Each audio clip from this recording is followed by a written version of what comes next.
Isn't it crazy that most of the decisions that end up changing your life don't feel like they're going to change your life when you make them? You only understand their significance in hindsight. And if I've learned anything this year, it's pay attention to the things that keep pulling you. Pay attention to where your curiosity leads you, okay? Take it from someone who has spent a long time suppressing that feeling and ignoring those instincts. Like, I spent years quietly working behind the scenes, building other people's businesses, making things work quietly in the background. And I told myself that staying in the background was sensible, it was professional, it was responsible, the right thing to do. And I told myself all of these lies, that staying hidden looks mature. It looks like you're being patient and you're waiting your turn, like you're waiting for the right moment.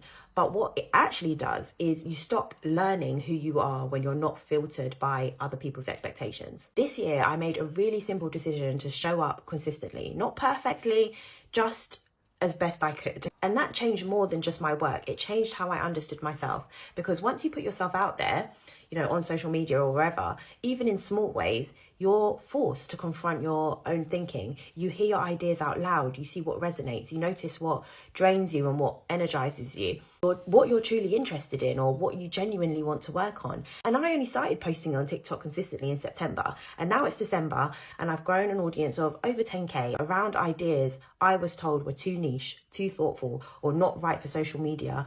But here we are anyway.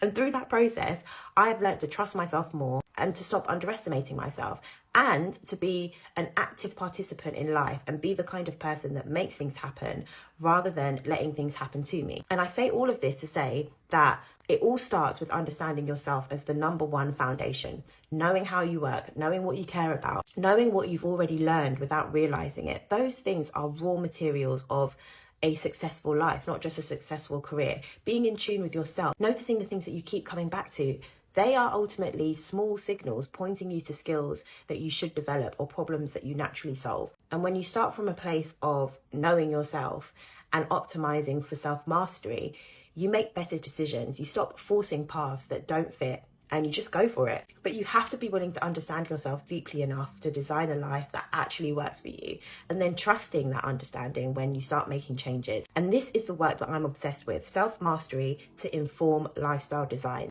And if you've been following me for a while, or you're new here, I'm thinking about launching a weekly newsletter where I write more in depth about designing a life that works for you, understanding your skills properly, and building an income structure that supports how you actually want to live, not what society has forced on us, not that 40-hour work week for 40 years to eventually live life when you retire. No. So if that sounds like something you'd be interested in, I've got a link in my bio to sign up to my newsletter, and you'll be the first to get it when it drops at the end of Jan.